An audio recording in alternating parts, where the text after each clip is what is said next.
kabar semuanya para pemirsa pencari ilmu pengetahuan yang sangat cerdas dan berbahagia. Selamat datang dan selamat mencari ilmu pengetahuan di YouTube channel Kunci Sejarah. Nah, kali ini Kunci Sejarah akan memberikan sebuah ilmu pengetahuan yang akan membahas tentang asal-usul nama dan sejarah Probolinggo, wilayah yang dijadikan perang Paregreg. Namun sebelum saya membahasnya, alangkah baiknya buat kalian yang masih belum mendukung YouTube channel Kunci Sejarah ini, segera dukung ya dengan cara tekan tombol like dan subscribe seperti berikut ini, agar kalian tidak tertinggal informasi mengenai ilmu pengetahuan berikutnya. Baik, langsung saja ke pokok pembahasannya ya.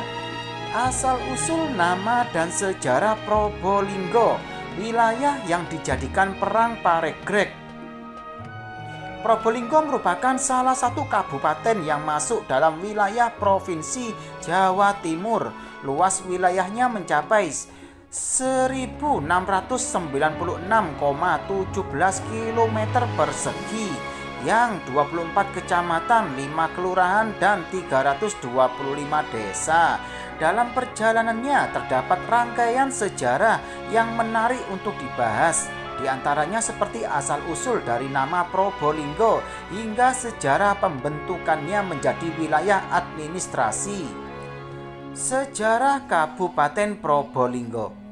Sejarah Probolinggo dimulai dari zaman pemerintahan Hayam Wuruk, Raja Majapahit keempat pada periode 1350 hingga 1389 dalam buku Negara Kertagama yang ditulis oleh Empu Prapanca.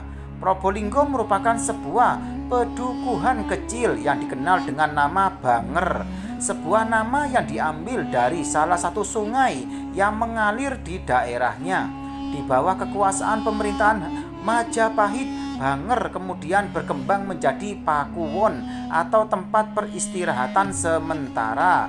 Namun pada saat Bre Wirabumi atau Minak Jinggo, Raja Blambangan berkuasa, Banger yang merupakan perbatasan antara Majapahit dan Blambangan pun ikut turut serta dikuasainya.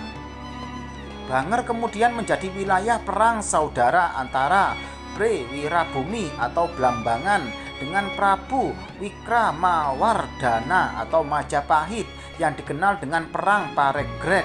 Beralih pada masa penjajahan yakni pada tahun 1743, seluruh daerah di timur Pasuruan kemudian dikuasai oleh VOC Belanda.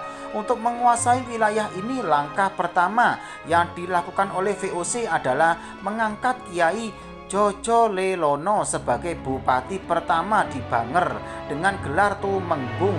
Kiai Jojo Lelono merupakan putra dari Boin Jolo Drijo atau Kimbun, Patih Pasuruan. Patihnya Bupati Pasuruan Tumenggung Wironagoro atau Untung Suropati. Kompeni atau VOC terkenal dengan politik adu dombanya.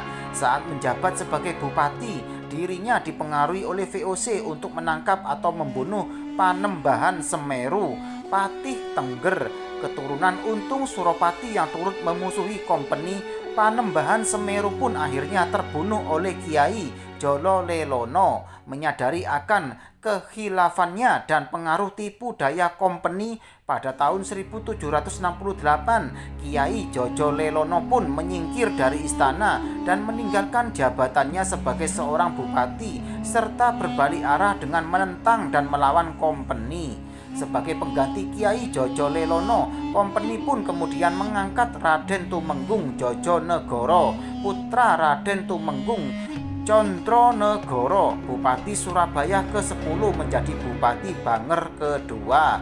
Berangkat dari politik adu domba kompeni, Kiai Jojo Lelono pun tetap memusuhi kompeni dan akhirnya ditangkap oleh Tumenggung Jojonegoro. Setelah wafat, Kiai Jojo Lelono pun dimakamkan di Pesarean Sentono yang sampai saat ini dianggap oleh masyarakat sebagai makam keramat.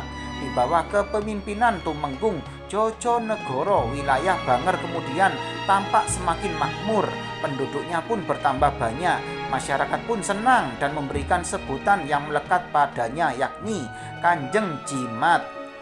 Asal-usul nama Probolinggo. Pada tahun 1770, nama Banger oleh Tumenggung Jojonegoro diubah menjadi Probolinggo. Probo berarti sinar, linggo berarti tugu, badan, tanda peringatan atau juga tongkat. Sehingga jika digabung, Probolinggo berarti sinar yang berbentuk tugu atau gada atau tongkat. Nama tersebut kemungkinan merujuk pada penggambaran meteor atau bintang jatuh. Nah, demikianlah penjelasan dari YouTube channel Kunci Sejarah mengenai asal-usul nama dan sejarah Probolinggo, wilayah yang dijadikan perang Paregreg. Semoga bisa menambah ilmu pengetahuan buat kalian semuanya ya. Dan jangan lupa selalu simak YouTube channel Kunci Sejarah ini setiap harinya agar kalian tidak tertinggal informasi mengenai ilmu pengetahuan berikutnya. Sekian, terima kasih, semoga bermanfaat.